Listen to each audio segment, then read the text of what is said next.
part l'argent. Somme. Oui.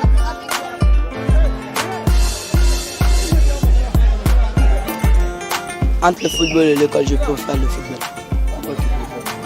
Parce que c'est plus riche que l'école et puis c'est ce que je préfère.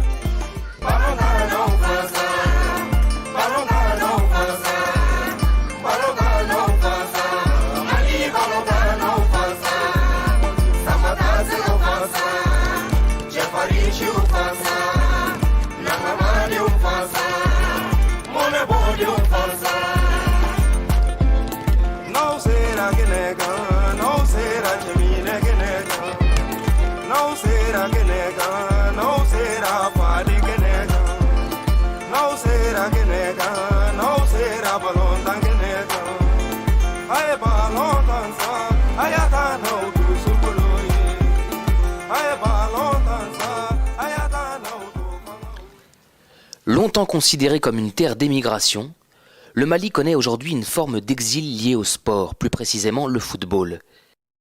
De plus en plus de jeunes footballeurs maliens sont tentés d'aller monnayer leur talent en Europe. Et ce phénomène a pris de l'ampleur depuis l'organisation de la CAN 2002 au Mali.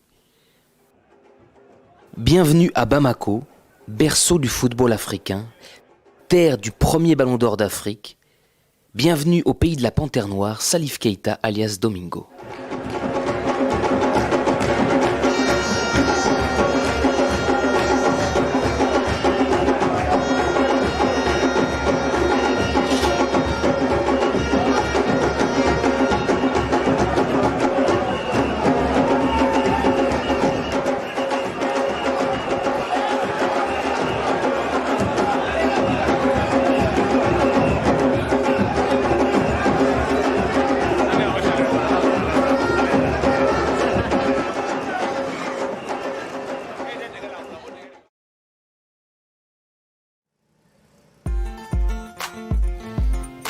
Situé au cœur de l'Afrique de l'Ouest, le Mali est l'ex-colonie du Soudan français.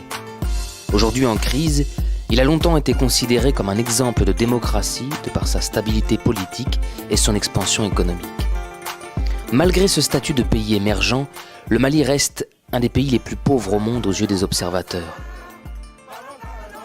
En effet, plus de la moitié de la population vit avec moins de 1 euro par jour, soit 600 francs CFA. La couche la plus touchée par cette crise est la jeunesse malienne. Une jeunesse débrouillarde, mais qui peine à trouver sa place au sein d'une société de plus en plus matérialiste. Bon nombre de jeunes se réfugient dans le sport comme passe-temps, et beaucoup d'entre eux y voient leur avenir. Pour comprendre les raisons de ce nouveau phénomène, nous sommes partis à la rencontre des acteurs du football malien. Et c'est tout naturellement auprès de l'Union nationale des anciens footballeurs du Mali que débute notre enquête. Ce jour-là, sur le terrain, surprise. Nous remarquons la présence d'un ancien Premier ministre, aujourd'hui l'un des hommes politiques les plus populaires au Mali. Pour lui, le phénomène n'est absolument pas nouveau.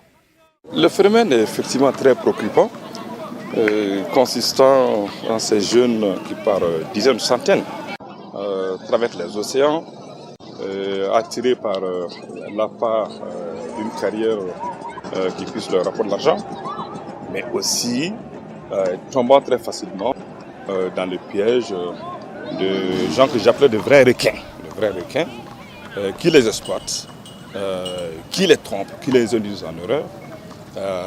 Il faut évidemment tout un ensemble de mesures. D'abord dans les pays de départ, tels que le Mali et d'autres pays africains, qui est un bon encadrement de la part de la fédération, du ministère des Sports et également des écoles de foot, qui est une campagne d'information pour sensibiliser ces jeunes-là sur ce qui les attend et surtout sur ces requins. Il y a ces agents plus ou moins officieux ou mafieux qui sont là, qui pullulent dans le milieu sportif et qui exploitent en fait, disons, l'innocence, la naïveté de certains de ces jeunes. Et nous, pendant la transition, nous avions la chance d'avoir comme ministre des Sports un praticien de football, en l'occurrence Mamadou Fani, qui a eu une carrière, je dirais, semi-professionnelle en France, qui connaît bien le milieu, aussi bien le pays de départ que des pays d'accueil tels que la France, l'Italie et l'Angleterre. Bon, ce phénomène d'exode des jeunes footballeurs africains, même des grands parfois, vous savez, ce monde est devenu difficile. Pourquoi? Parce que maintenant, il y a plus d'intérêt en jeu, d'intérêt économique, et les gens viennent pas tellement pour le football lui-même que pour des intérêts, j'allais dire, bassement matériels. À mon avis, il y a la part d'organisation, mais l'introduction énorme du matériel, de l'argent, je veux dire. Et c'est ça qu'on déplore pour la plupart. Nous autres, dirigeants mais observateurs de ce phénomène, c'est que les enfants sont parfois pris et ils sont baladés comme du bétail. Ça, c'est dommage. Mon avis là-dessus, c'est qu'il faut réglementer cela. Je pense qu'il y a même la réglementation, mais cela fait défaut dans nos pays d'Afrique parce qu'en Europe, ce n'est pas possible. Compte tenu de la gravité du problème, plusieurs personnalités ont répondu à notre demande, à commencer par un ancien international malien, Idrissa Kanté, alias Gorgui. C'est un peu partout maintenant, parce que dès qu'un gosse commence à taper dans le ballon, les parents se disent « Ah, celui-là, il faut avoir de l'argent. » Donc, qu'est-ce qu'il faut faire? Il faut aller chercher l'argent. Souvent, nous avons souvent énormément de problèmes avec certains parents, tout en leur disant qu'il n'est pas encore temps, il faut faire attention, il est trop jeune, mais les parents sont là. Même dans les clubs, dès qu'il y a un pour parler, les parents même s'imposent. Parce que les gens pensent que là-bas, c'est l'île dorée. On va aller prendre des milliards là-bas. C'est vraiment dommage. Tout le monde n'est pas séduit. Parce qu'il y a aussi le facteur chance. Tout le monde n'est pas séduit, tout le monde n'est pas gila. Alors, ces jeunes qui ont eu la chance, aujourd'hui, de concéder des milliards, chacun voudrait aller aussi tenter sa chance. Et je dis que c'est là où maintenant le bas blesse. Il faut qu'on fasse beaucoup attention. Bon, là, on ne peut rien parce que le pays est pauvre. Les enfants, maintenant, ils aiment le football. Et ensuite, il n'y a pas de travail dans le pays. Ces enfants, ils sont à l'école. D'abord, l'école même. Mais on est sur une seule pied. C'est-à-dire, vraiment, c'est un clopin-clopin. Bon, en voyant tout ça, l'enfant est tenté d'aller en exode. Et ça, c'est un problème. Aujourd'hui, ton fils est ami à un footballeur, les deux évoluent dans un même club, il part, la maman ou le papa va tout faire, va tout mettre en œuvre pour que son enfant aussi aille là-bas. Qu'aujourd'hui, les parents eux-mêmes veulent que les enfants aillent en Europe. Et ça, c'est un premier problème. Il y a les recruteurs, eux aussi, à leur niveau, ils ne sont pas organisés. Ils disent qu'ils ont falsifié tous les papiers en disant c'est la FIFA, c'est la CAF, ceci et cela.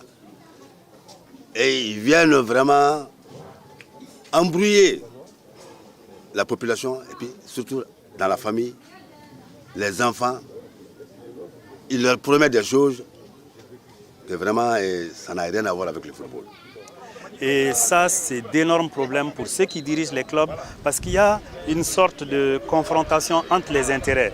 Les intérêts de la famille qui est extrêmement pauvre et qui veut tout de suite quelque chose et le club et le dirigeant qui veulent mener à bien la carrière de ces petits. J'ai un exemple, on avait un jeune, il était pressé, on l'a baladé, je pense qu'il traîne quelque part au Soudan. On l'a baladé au Ghana, un peu partout.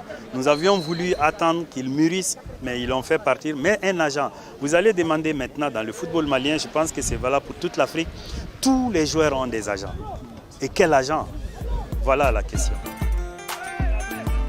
Les facteurs en cause dans ce phénomène d'exode sont la précarité, les familles et surtout la malhonnêteté de certains agents qui vendent du rêve aux enfants.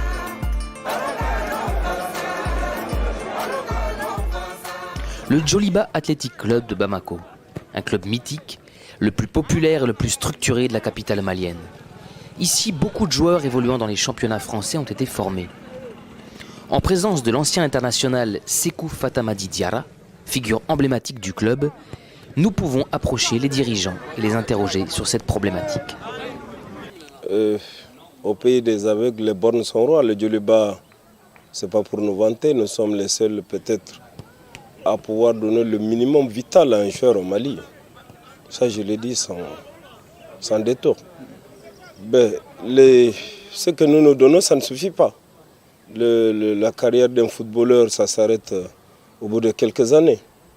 Si vous êtes fils de pauvre, vous êtes obligé de chercher à vous enrichir avant que vous finissiez votre carrière. Bon, moi souvent je vois des joueurs qui ne sont pas bien préparés. Ils sont pas bien préparés. Je vois ces agents de joueurs que notre football regorge maintenant, ils sont à tous les niveaux. Alors on ne fait même pas fi de l'intérêt du club. Tout le monde pense à sa poche. Je vois au Djoliba un bon joueur, même pas un bon joueur, je vois au Djoliba un joueur qui a un certain lien de parenté avec quelqu'un que je connais. Donc je le prends, je m'en vais le vendre, je prends ma commission. Bon, le joueur, même sur le plan national, c'est quelqu'un qu'on ne connaît pas bien. Bon, tu n'es pas bien formé chez toi et quand tu vas en France ou n'importe où, tu récoltes ce que tu as semé. Bon, moi j'ai toujours dit même aux jeunes du Djoliba, j'ai dit, je ne m'oppose pas à ce que vous partiez, mais faites-le par la voie normale. Si vous sortez par les méthodes normales, c'est-à-dire par la voie normale, vous avez toutes les chances même d'avoir un club et d'être coté. Mais si vous partez par la voie sauvage, tous ces gens qui viennent vous mentir, parce qu'aujourd'hui, avec Internet, vous allez voir, vous rentrez dans Internet, vous voyez que les joueurs sont pratiquement sur Internet, avec des prix et des montants même. C'est extraordinaire. Et on le voit. Donc à ce rythme, vraiment c'est ce que j'appelle l'exode sauvage et c'est très mauvais pour notre football, c'est trop mauvais pour nos jeunes. Donc je ne peux dire aux jeunes de faire beaucoup attention, c'est très bien d'aller s'exprimer à l'extérieur, mais il faut partir par les moyens normaux. Aujourd'hui, bon nombre de joueurs formés dans ce centre font la fierté du football malien. Entre autres, Adama Koulibaly de la J Auxerre, Adama Tamboura du FC Metz ou encore Sidi Keita, le joueur de tempérament du FC Lens. Avant de quitter le centre Heremakono de Djoliba, un supporter nous confirme la présence de ce dernier à Bamako. Il s'entraînerait même avec ses camarades d'enfance. Aussitôt, nous décidons de nous rendre sur place.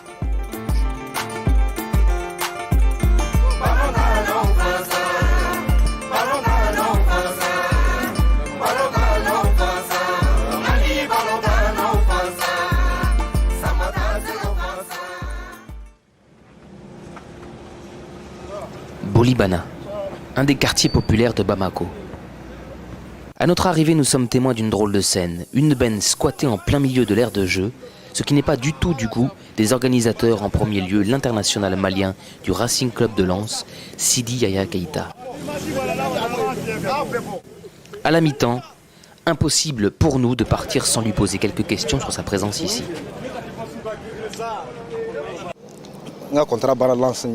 Mon contrat au RC Lens s'est terminé cette saison. Pour l'instant, je suis dans l'attente. Des clubs m'ont fait des propositions, mais je ne veux pas y aller trop vite, pour ne pas commettre les mêmes erreurs, car en quittant Strasbourg pour Lens, c'était un choix imposé. Financièrement, il y a beaucoup d'équipes qui n'arrivent pas à me faire une offre convenable, mais dès que la situation se régularise, je partirai.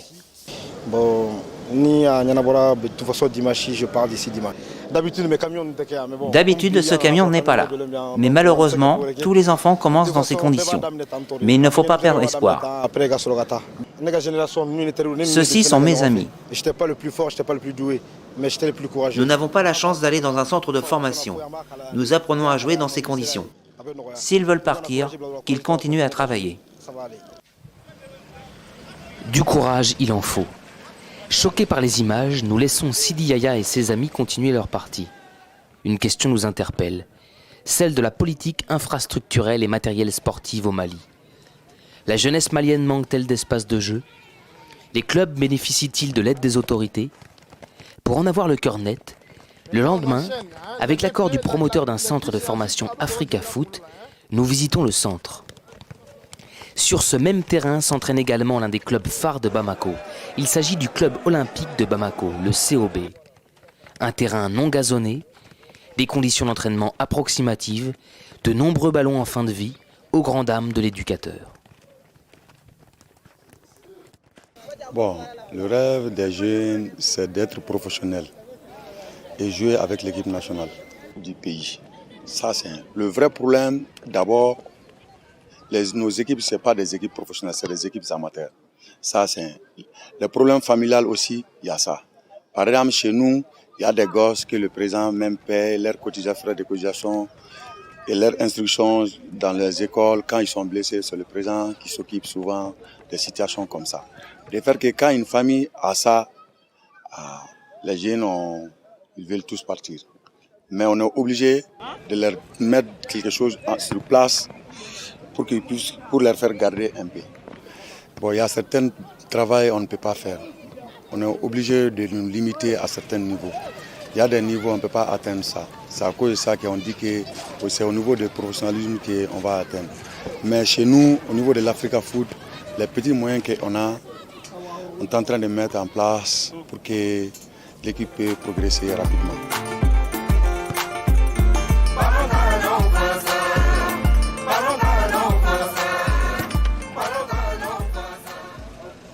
Un peu plus tard, nous trouvons le promoteur du centre Africa Foot, opérateur économique. À ce jour, il est aussi membre fondateur de l'association des centres et écoles de foot au Mali. Il dénonce un manque de soutien des autorités maliennes en charge du football. Dans mon pays, quand même, il faut reconnaître que nous ne sommes pas du tout aidés par les autorités.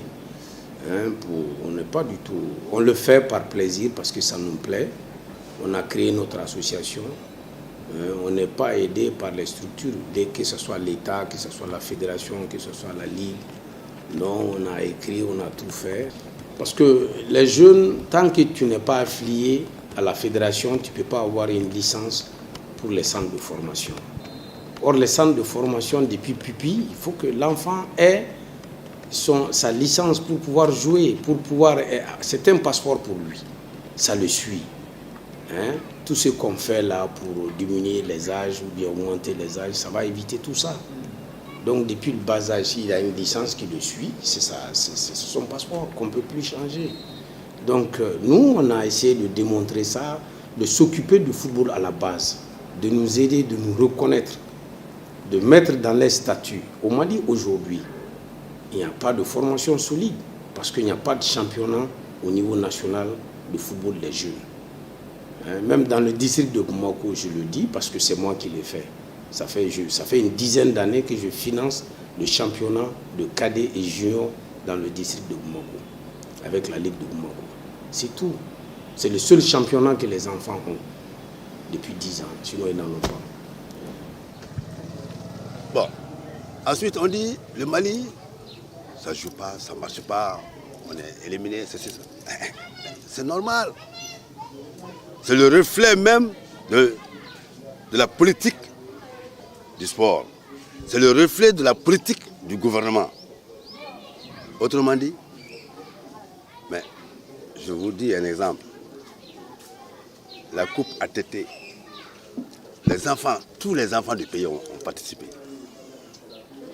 Même dans les confins, dans les coins les plus reculés, les coins et les recoins, ils ont tous participé. Mais en définitive, c'est quoi? Ça sort quoi?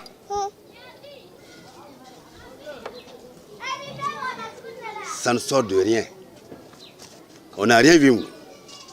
On n'a jamais dit la Coupe ATT a joué 5 ans, 10 ans et on a pu avoir sélectionné 10 gosses de ce genre-là et on les met et on le suit. On n'a jamais vu. Donc c'est pour vous dire, ce Coupe ATT-là, tu as des gosses de 12 ans qui jouent contre les gosses de 20 ans. Il y a de 20 ans. De l'autre côté, il y a 15 ans ici.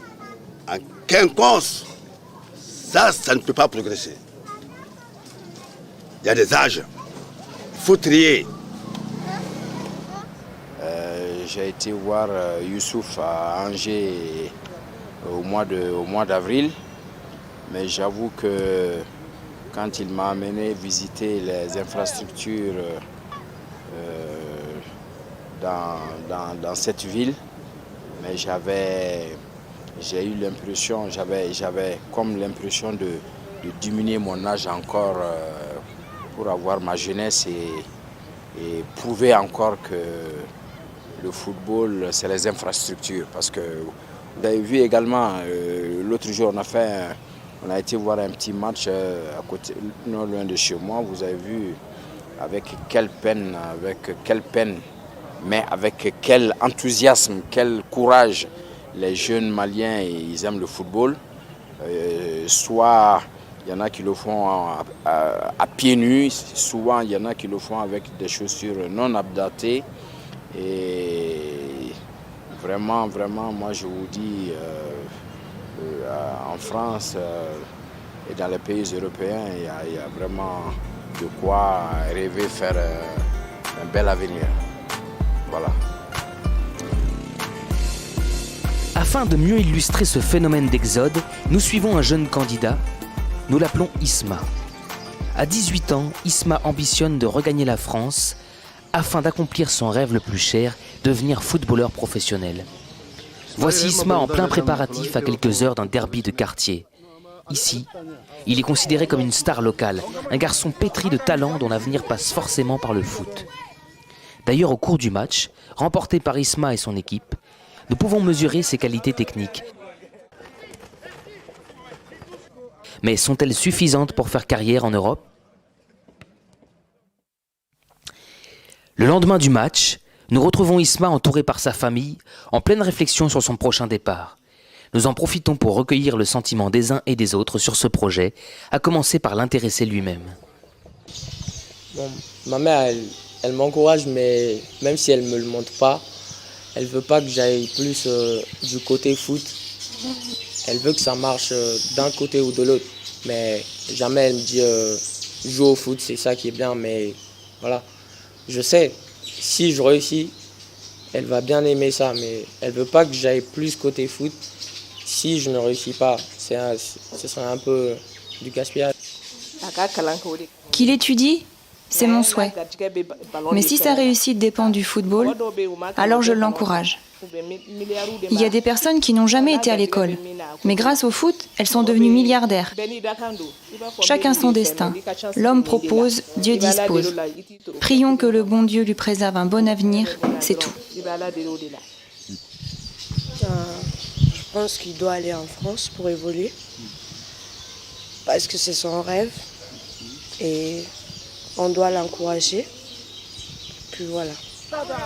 Bien sûr, moi-même j'ai fait mes études en France. Quand j'ai débarqué en 1977 pour mes études, mon père il avait les moyens, mais j'étais seule. Je me suis débrouillée parce que moi, ma maman n'était pas là, mon père n'était pas là. Moi, je suis descendue là-bas et mon père m'a appelé son ami pour aller me chercher à l'aéroport. Et puis, il est parti me laisser dans un foyer des jeunes travailleurs. Je suis restée là-bas, j'ai fait mes études. Je n'ai pas eu de problème. Ici, visiblement, le départ d'Isma vers la France ne fait plus aucun doute. Mais ont-ils réellement une idée sur les difficultés hexagonales ? En tout cas, là, il n'y a rien. Les réponses tardent à venir. Ouais. Je ne sais pas ce que je veux dire, mais pour réussir, il faut souffrir. Donc, arriver en France, ça sera dur, mais il réussira, Inch'Allah. Je ne sais pas quel est le pourcentage de ces jeunes-là qui réussissent, mais vous savez aussi, on peut mettre tout cela dans le contexte global de la misère qui persiste dans nos pays africains. Vous voyez, là, c'est des footballeurs en herbe qui voient les Drogba, les Samuel Eto'o à la télé, qui entendent parler de contrats mirobolants, de millions d'euros gagnés par-ci par-là, et qui se disent mais c'est la chance ou jamais de tenter de l'aventure. Mais pour 1000 qui vont à l'aventure, combien réussissent? Vous savez, la télé, c'est un monde aussi à part. En Europe, on fait la télé en fonction de la culture européenne, en fonction des sociétés européennes. Et nous, Africains, nous devons comprendre cela. faire la télé à l'image de nos sociétés, à l'image de nos cultures, de nos valeurs. C'est un aspect extrêmement important dans ces cas de figure. Vous verrez qu'aujourd'hui en Europe, les chaînes vont se permettre de faire les portraits des footballeurs qui brillent aujourd'hui, à l'image de Messi, Cristiano Ronaldo ou autres. Donc les jeunes Africains avec les décodeurs, les antennes paraboliques qui voient ces images, veulent marcher sur les traces de ces grands footballeurs. Et ça aussi, c'est l'effet des médias. C'est parce que ce sont les télés qui ont montré ces belles réalisations de Samuel Eto'o à Douala ou de Didier Drogba à Abidjan, de Michael Essien à Accra, d'Adebayor à Lomé, ou encore de Seydou Keita, Frédéric Kanouté ou Djila à Bamako, ce qui excite aujourd'hui les jeunes à aller en Europe pour taper dans le ballon, avoir aussi un lendemain meilleur. Avant de quitter la terre malienne, nous jugeons utile d'avoir l'avis des autorités en charge du football malien, la FEMAFoot, en clair, la Fédération malienne de football. Selon eux, ce phénomène est un véritable casse-tête. Oui, ce phénomène effectivement constitue un casse-tête pour la Fédération malienne de football parce que nous sommes confrontés à un problème. Le football aujourd'hui est un vecteur d'image. Vecteur d'image qui est pour moi synonyme de richesse.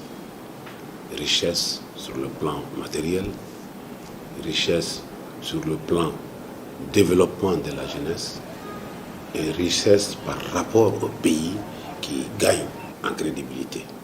Pour revenir au Mali, l'exode des jeunes, comme je l'ai dit tantôt, est un casse-tête. Un casse-tête dans la mesure où il est difficile dans un pays en voie de développement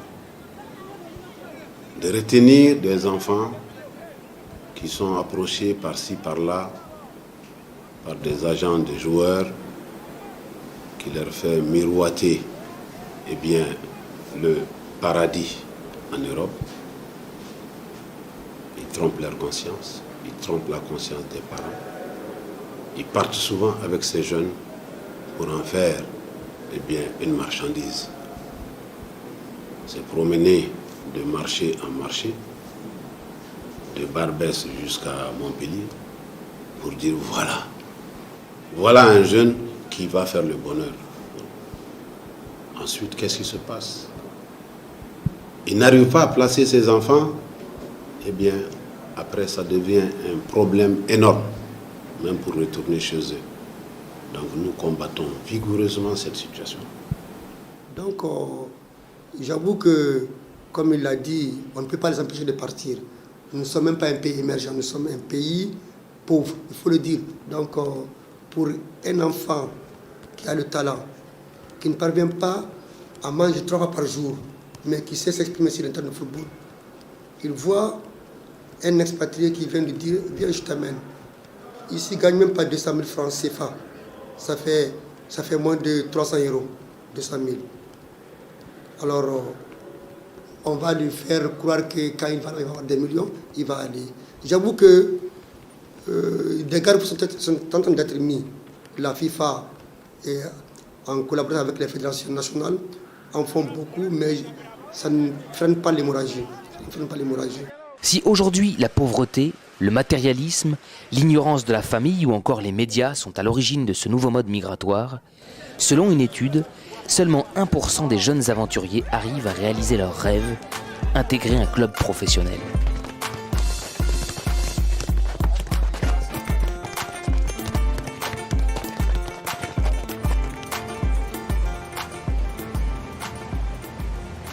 Changement de climat, changement de température, Paris.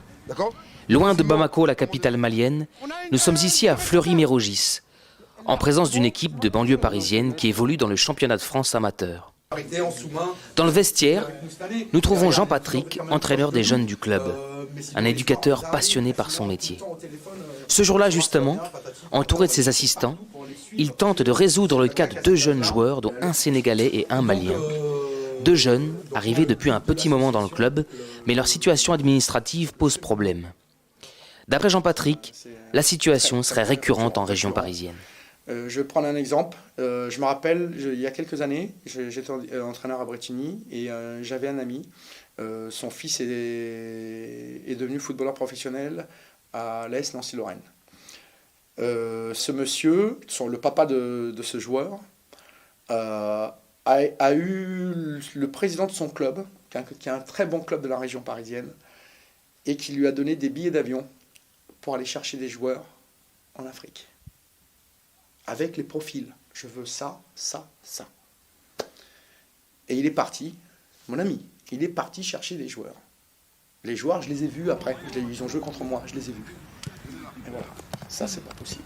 D'ailleurs, cette personne qui était mon ami, depuis n'est plus mon ami. Et son fils a été footballeur professionnel. Mais je ne peux pas le cautionner. Donc ça veut dire qu'en région parisienne, voilà, le football fait qu'il y a une notion de résultat, il y a des objectifs de montée, des objectifs de maintien, qui fait qu'il faut, entre guillemets, des hommes noirs. La particularité de l'homme noir, c'est qu'il est puissant, il est rapide et il est physique. Il n'y a aucune forme de racisme dans ce que je dis. Non. Quand je dis très peu, il y a 0,5% de black à la natation. Parce que les muscles qui sont travaillés ne sont pas les mêmes. La natation, ce sont des fibres lents. Le football, ce sont des fibres rapides. La vitesse, la puissance et compagnie. Donc, nous l'avons, c'est génétique, nous avons cette caractéristique. Donc, on va chercher des blacks. Donc, c'est pour ça que les clubs professionnels vont chercher des blacks. Justement, afin de démontrer les difficultés que traversent les jeunes footballeurs africains en France, et afin d'appuyer les arguments de Jean-Patrick, nous décidons d'aller à la rencontre de certains d'entre eux au parcours différent.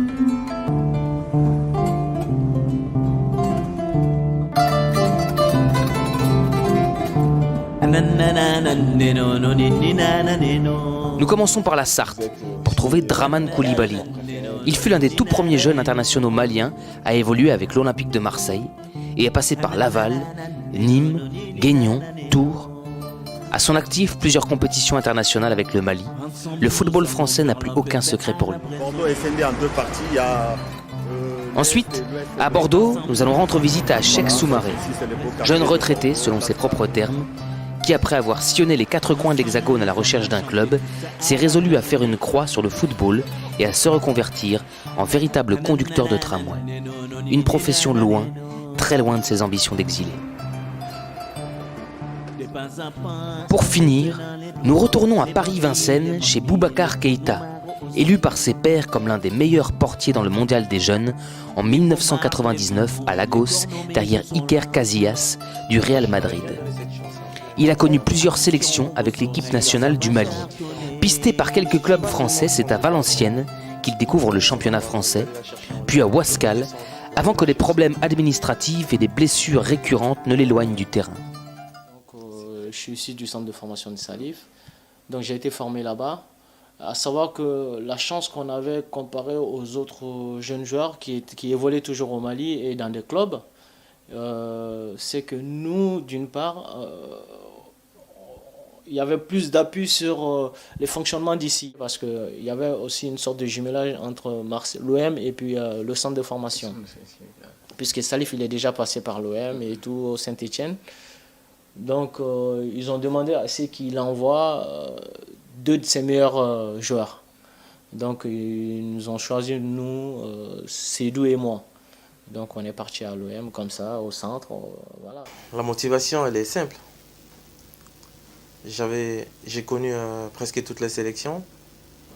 J'avais envie de progresser. J'avais envie de gagner ma vie, être un professionnel. Et pour avoir ça, je ne pouvais pas rester au Mali.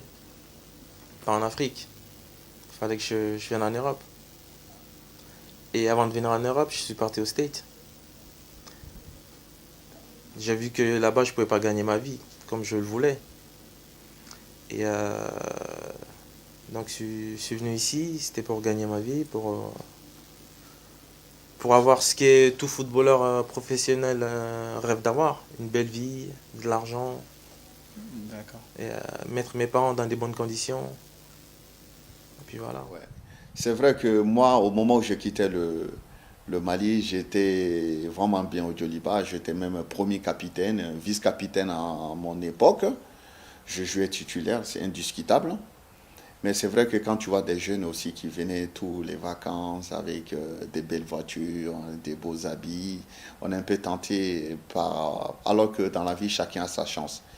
Et que moi, franchement, je pouvais être dans la voie légale comme tous les joueurs qui ont eu la chance d'être pro ici en France ou dans d'autres pays.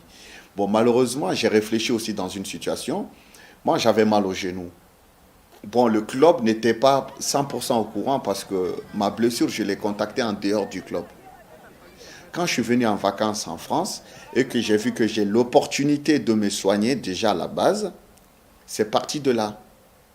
Je me suis dit, je vais me soigner et après, peut-être j'aurai une chance de me lancer dans le foot. Mais chose qui n'a pas été facile. Parce que c'est vrai que quand je suis arrivé ici, je me sentais bien. Et j'avais cette envie de réussir, comme tous les mecs qui viennent ici. J'ai fait pas mal d'essais. Et que j'ai eu la chance ici à Valenciennes, avec Didier Olenicol, qui m'a donné ma chance. Mais malgré le fait qu'au Mali, ils disent tous que ouais, Bouba c'est un bon gardien. Mais quand je suis arrivé ici, ça suffisait pas. Là, on revient encore sur la formation de base. J'avais plein de trucs à réapprendre. C'est-à-dire comment se déplacer, la technique de prise de balle. J'avais ma prise à moi. Mais techniquement, c'était pas ce qui était demandé. Comment se déplacer vers un ballon, je l'avais. J'avais mon déplacement propre à moi. Mais techniquement, je l'avais pas. Mais pourtant, quand je quittais chez moi, quand je quittais mon Afrique, on me disait que j'étais fort. Ouais, j'étais fort, j'étais bon sur ma ligne, quand on frappait, je la prenais. Mais techniquement, j'avais beaucoup à apprendre. Et cette période, toutes ces périodes-là, je les ai mis à apprendre. Je regrette pas. Mais aujourd'hui, si c'est à refaire, je préfère apprendre là-bas. Et quand je vais venir ici, ils vont me dire, putain, ce gardien, il est fort. Le fait que Dieu m'ait donné l'opportunité de pouvoir finir ce que j'avais commencé. Au fait, au départ, venir ici, c'était d'être sur la scène européenne, c'est-à-dire pouvoir signer un premier contrat professionnel, puisque je suis venu en tant qu'apprenti. Avoir un diplôme qui est devenu professionnel, c'était déjà une grande satisfaction. Et ça, c'est une première. Et de deux aussi, pouvoir avoir l'opportunité aussi de jouer dans un club comme l'OM. Quand j'étais petit, que je regardais les Abedi Pelé, comment on appelle, pas mal de joueurs, et des Basile Boli qui jouaient avec ce club qui était l'un des clubs aussi en France qui a pu remporter la Ligue des Champions. Mais attends, et pouvoir jouer mon premier match en tant que titulaire au Stade Vélodrome, c'était extraordinaire. C'était des moments inoubliables. Et en plus, avec un de mes idoles devant, qui est Georges Weah, extraordinaire. C'est des moments inoubliables. C'était votre premier match. Vous pouvez nous raconter.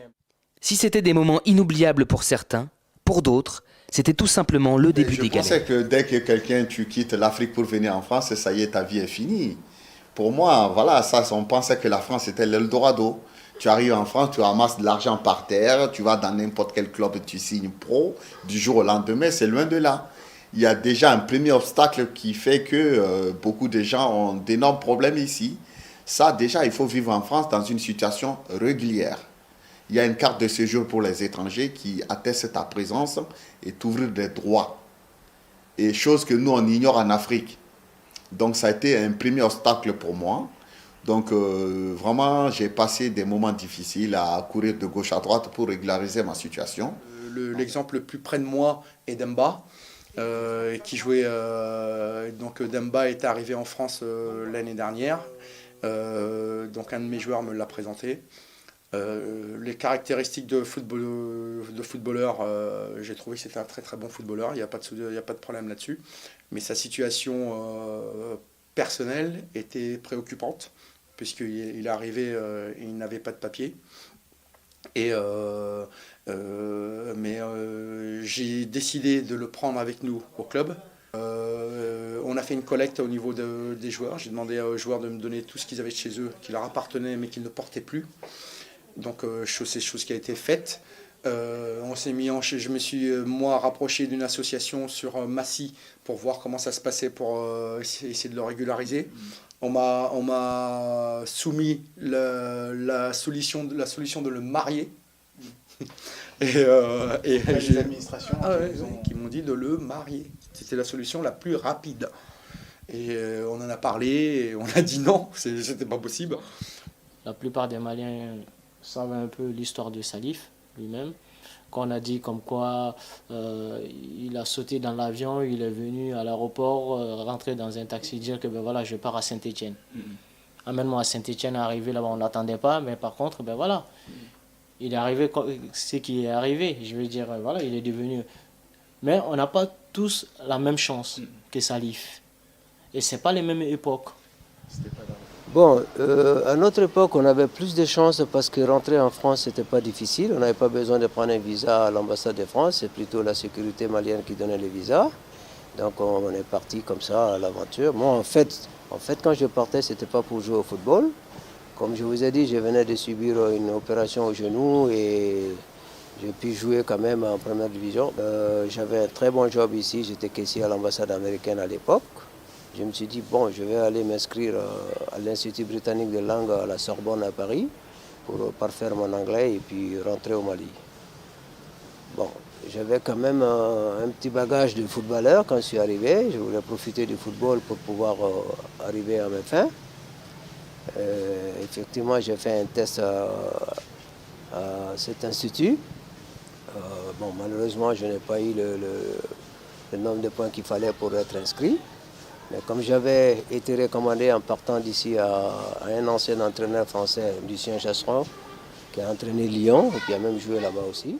Dès que je suis arrivé, il m'a vu à l'entraînement, il a dit bon, il ne peut pas me lâcher. Il m'a gardé pour cette saison-là. J'ai commencé à l'USM, j'avoue que j'étais très bien. La population de Pito m'a adopté, je gagnais un peu bien ma vie, on me donnait un peu d'argent. Et comme je dis, ce n'est plus la même situation. Et même des gens qui arrivent à rentrer en France avec un bagage de footballeur, souvent les municipalités même ont du mal à leur trouver une carte de séjour pour jouer dans leur club. Mais je peux te dire que ce n'est pas du tout facile hein, quand tu te retrouves dans la clandestinité. C'est un rituel permanent tous les jours. C'est un vraiment on subit de jour en jour toutes les injustices qu'on ne mérite pas à en subir chez nous.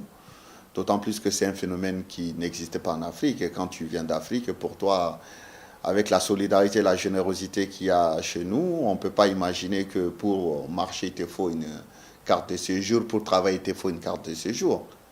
C'est le plus difficile, c'est la clandestinité. Parce que administrativement, tu n'existes pas. Tu n'as droit à rien dans ce pays si tu n'es pas en situation régulière. Et tu es obligé de recourir aux gens, à des personnes que tu connais qui ont une carte de séjour pour travailler avec leur carte de séjour. Et Dieu seul sait, parce que tu es payé par rapport à cette personne. Et rien que pour avoir ton argent, ton dû, c'est tout à fait le parcours du combattant. Il faut que les gens sachent que quand tu travailles avec le nom de quelqu'un d'autre, l'argent est viré sur son compte, où le chèque est libellé à son nom. Donc l'argent va à son compte. Et toi, tu ne peux rien, tu es obligé de t'adapter. Des fois, ils ne te donnent rien, des fois, ils te donnent la moitié, des fois, ils te donnent le quart. Et franchement, c'est quelque chose que moi, j'ai du mal à comprendre.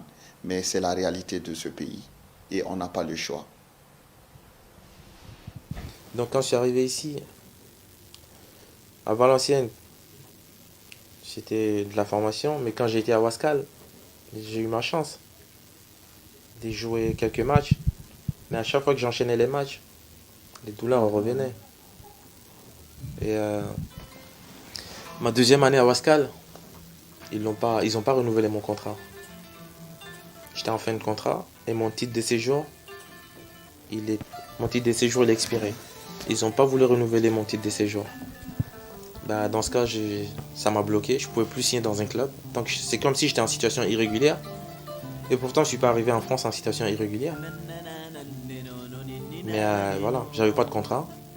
Donc pas de renouvellement. Donc tu reviens à la case des départs. Tu es en France, mais tu es à la case des départs. Je peux pas jouer parce que j'ai pas de titre de séjour. Donc j'ai traîné comme ça pendant 3 ans. J'ai pas honte de le dire, hein, j'avais pas de papier. Donc tous les mecs qui viennent, ils peuvent être dans ces conditions. Voilà, donc maintenant nous avons l'autre situation, Bourama.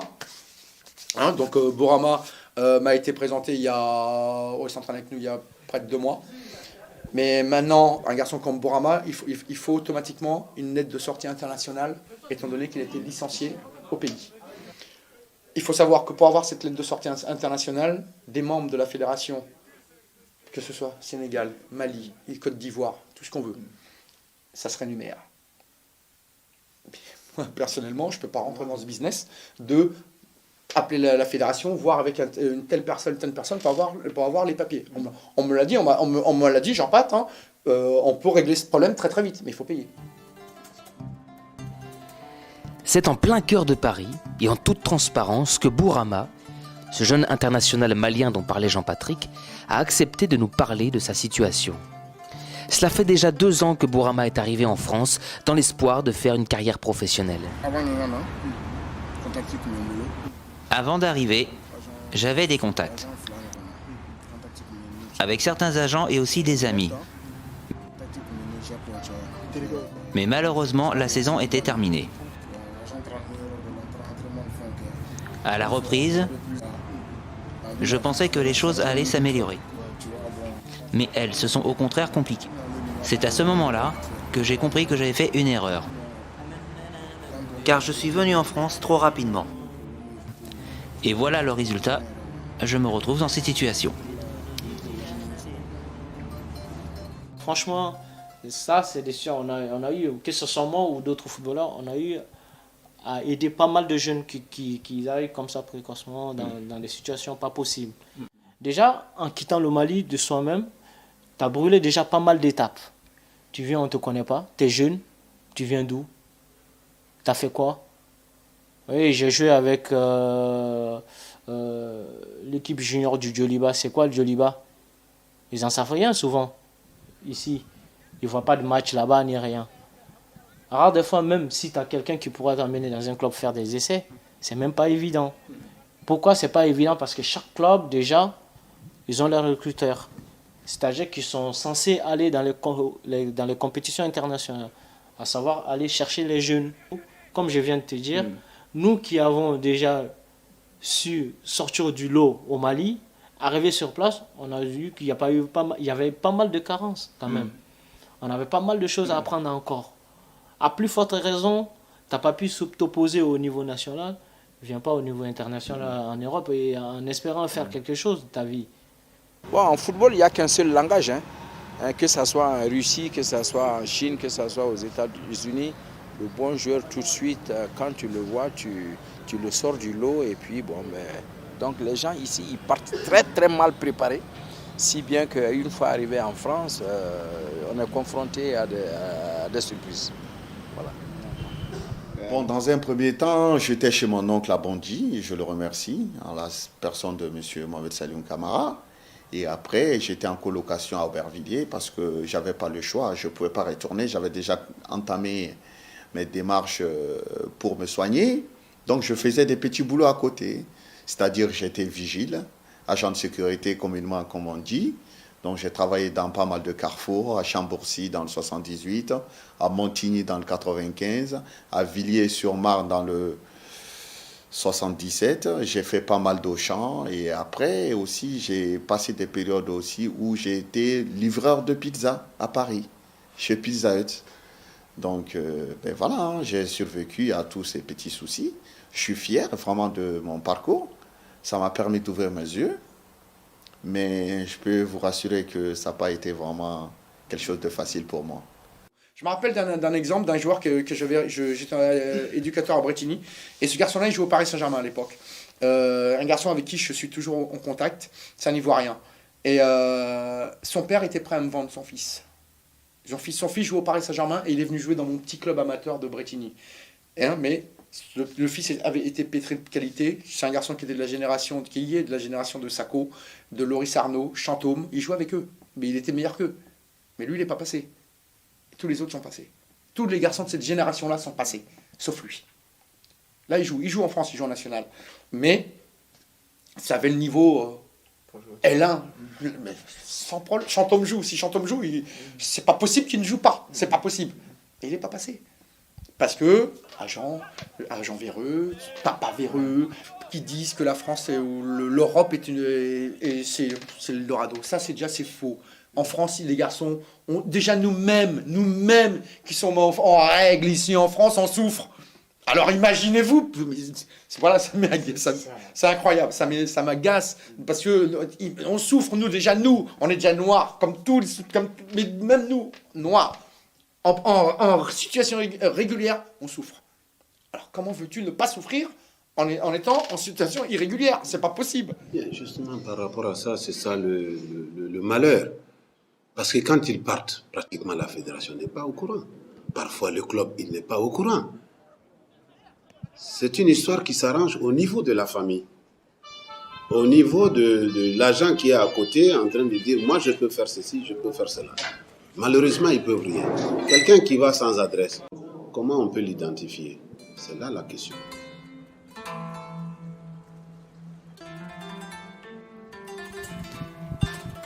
Reims en Champagne-Ardenne, sa cathédrale, son stade mythique, c'est dans cette ville qu'on nous a donné rendez-vous.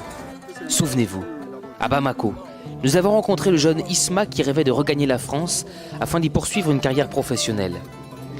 C'est dans son petit studio d'à peine 10 mètres carrés qu'il nous reçoit. Cela fait quelques mois que Isma a réussi à regagner la France et c'est dans un petit club amateur que Isma a réussi à signer sa licence.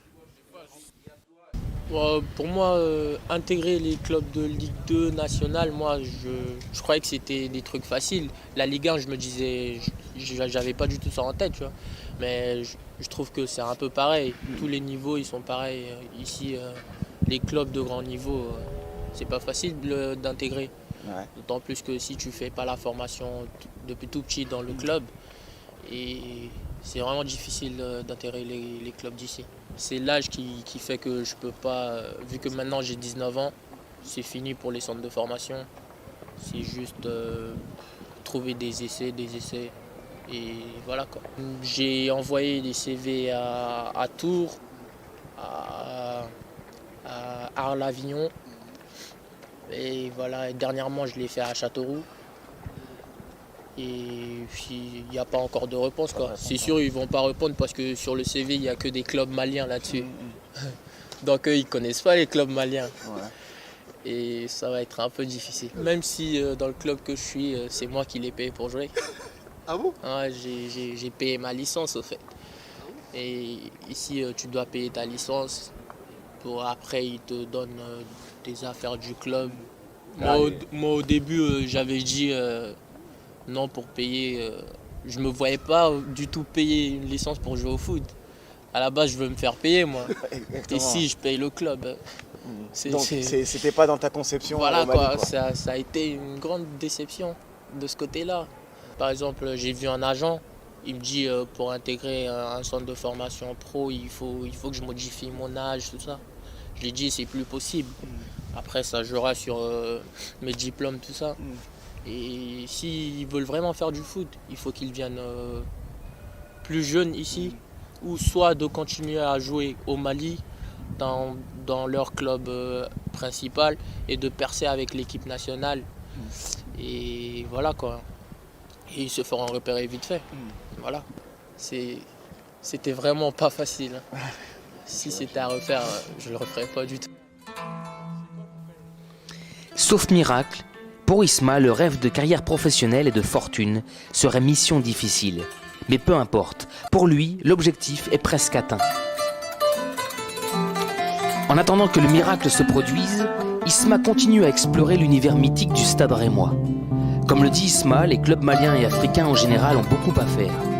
Il est urgent que les instances du football mondial accentuent un contrôle sur l'usage des subventions accordées aux différentes fédérations africaines pour le développement de ces clubs. Il faut surtout les aider à se professionnaliser. Mais moi, personnellement, c'est qui est mon cas. Je ne regrette pas de ma carrière de footballeur, ce que je voulais être au début. Bon, je pense que tous les jeunes ou tout le monde a envie d'être comme Djila ou Seydou Keita, même à leur place. J'aimerais bien avoir la notoriété et les moyens qu'ils ont maintenant. Ça n'a pas été le cas, mais si on me dit de choisir, Cheikh, est-ce que tu devais continuer ta carrière de footballeur ou continuer tes études? Moi, dans un premier temps, je prenais pour les études. Parce que je me dis, si vraiment j'avais fait des bonnes études, ça trouve que maintenant j'étais vraiment sur une bonne place au Mali parce que j'avais les moyens d'avoir de bonnes études. Bon, ça c'est un fait. Et d'autre part aussi, je peux dire à tout le monde que tout le monde ne peut pas être footballeur professionnel. Même les jeunes qui sont ici en France au centre de formation, il n'y a que 12% des jeunes du centre de formation en Occident qui signent pro. Ça veut dire que c'est très, très, très rare. Il y a aussi autre chose à gérer. Ça, c'est l'après-foot. Il y a plein de footballeurs ici en Occident qui ont gagné des millions. Mais aujourd'hui, ils sont dans des sérieux problèmes parce qu'ils n'ont pas su gérer l'après-foot, l'après-notoriété. Ce n'est pas évident de voir des centaines de personnes, de gens qui courent derrière toi pour signer des autographes. Et du jour au lendemain, tu passes inaperçu dans la rue et personne ne te regarde. Je pense que c'est traumatisant. Alors aujourd'hui, j'ai l'impression que c'était hier. Mais je me vois déjà en fin de carrière, je n'en reviens pas.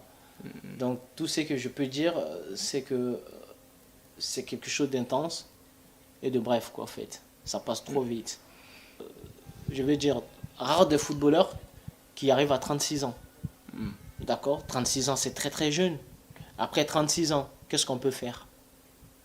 C'est très important. Ça, c'est une énorme question à se poser, que tout le monde doit se poser. Tout le monde doit se poser cette question. Autre difficulté, la reconversion. Une hantise pour les footballeurs africains, surtout pour ceux qui sont en situation d'échec. Pour Cheikh, la pilule a été dure à avaler, mais il fallait vite faire un choix. On va où là, Cheikh ? Mais là, on va aller au travail. Là, donc, comme je t'ai dit, je suis fonctionnaire à Bordeaux. Je travaille dans une entreprise en qualité de conducteur de bus et de tramway. Donc là, je vais dans notre dépôt, sortir un bus, me mettre en place et faire mon travail pour la journée. Eh bien, Cheikh est rentré il y a à peu près 2 ans dans l'entreprise. Comme il donnait entière satisfaction, nous l'avons titularisé, c'est-à-dire véritablement confirmé dans son emploi. Il m'a parlé de son enfance, il m'a parlé de sa famille, de son papa, qui lui avait dispensé une éducation rigoureuse. Et ma foi, je vois les résultats parce qu'il me dit que je suis aussi rigoureux que son papa et que c'est ce qu'il lui faut, qu'il aime bien. Ceci dit, je ne suis pas particulièrement rigoureux. La tâche est assez facile avec Cheikh parce qu'il fait le métier sans contrainte, il aime le métier. Il est vraiment serviable et disponible. Et même dans l'entreprise, il est assez connu et tout le monde est content de lui. Si la reconversion de Cheikh lui a permis d'avoir une certaine reconnaissance sociale, tel n'est pas le cas pour les footballeurs restés au pays. Ali Diop, un ancien international, n'y va pas par 4 chemins. Il déplore l'image dégradante des anciens footballeurs maliens. C'est vrai ce que tu as dit, car ici au Mali, d'anciens footballeurs sont tombés malades. Ils n'arrivent même plus à se payer une simple consultation. Malheureusement, beaucoup d'entre eux sont décédés. Certains ont même du mal à manger à leur faim. Par exemple, dans certains pays, à chaque fin de mois, les anciens footballeurs ont droit à une pension. Au Mali, ils avaient commencé à donner 50 000 francs CFA aux anciens internationaux. Mais aujourd'hui, plus rien n'est versé. C'est injuste de voir des personnes qui ont passé toute leur vie à défendre les couleurs de la nation de finir aujourd'hui comme le simple portier devant le stade. Vous voyez ? Et il faut que cela cesse. Il faut que cela cesse. Nous avons même entendu à l'époque que les anciens footballeurs n'ont pas qualité à diriger le football. Bon, mais c'est des problèmes de personnes. Il faut que chacun joue sa partition dans la vie d'une nation. Je suis footballeur, je m'occupe de football. Je suis ministre des Sports, je m'occupe des sports en général. Je suis président de la République, je suis président de la République, mais il ne faut pas que les uns et les autres se marchent sur les pieds. Et à ce rythme-là, on n'ira nulle part. Et malheureusement, c'est ce qui se passe presque partout en Afrique. Même si la CAF ou la FIFA mènent une bataille ferme contre l'exploitation des jeunes footballeurs africains, le plus gros travail revient aux différents pays concernés comme le Mali, et c'est à eux de prendre les initiatives pour y parvenir. Bon, dans le cadre du partenariat, on peut, Nord-Sud, on peut essayer d'avoir des centres financés avec des partenaires, chacun y met le sien, pour garder les enfants ici, envoyer des formateurs, pour former nos formateurs, et essayer d'envoyer du matériel pour sur place qui se forme. D'abord pour que l'enfant puisse grandir dans sa région naturelle. Et comme ça, il n'y aura pas de déracinement, il n'y aura pas des enfants qu'on va perdre en cours de route. Moi, je crois qu'avec le partenariat, avec les centres, avec des partenaires d'Europe, et puis nous, on a la matière première ici, on a nos centres qui ne coûtent pas cher, parce que ce n'est pas la même chose en Europe. Un plat de riz coûte 2 fois moins cher ici qu'en Europe. Donc voilà, on peut essayer avec ce genre de partenariat. Ça peut retenir l'enfant à la source pour qu'il puisse grandir, s'épanouir d'abord avant d'aller en Europe alors qu'ils ne connaissent rien. C'est ça. Aujourd'hui, le plus grand mal qu'on peut se faire, c'est vraiment de prendre l'initiative un jour de décider sur un coup de tête d'immigrer. Donc nous, jeunes, nous avons la responsabilité et l'obligation d'initier des projets, de créer des initiatives qui pourront amener les jeunes à croire encore en leur pays. Parce qu'au Mali, on peut tout faire. Le terrain est quasiment vierge, donc on peut se permettre beaucoup de choses. Et dans les pays développés, c'est complètement saturé, il n'y a plus de débouchés pour les jeunes.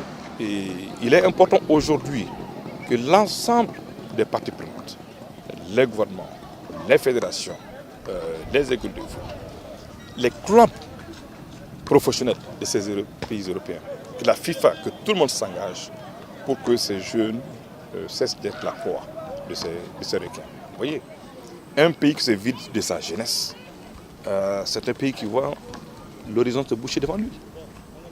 Une jeunesse également qui se dit « mon devoir vis-à-vis de mon pays ne compte pas. Ce qui compte, c'est le million d'euros que je peux gagner en Europe. » Cette jeunesse aussi ne joue pas un peu son devoir de génération vis-à-vis de ce peuple qui a contribué d'une manière ou d'une autre à son éducation.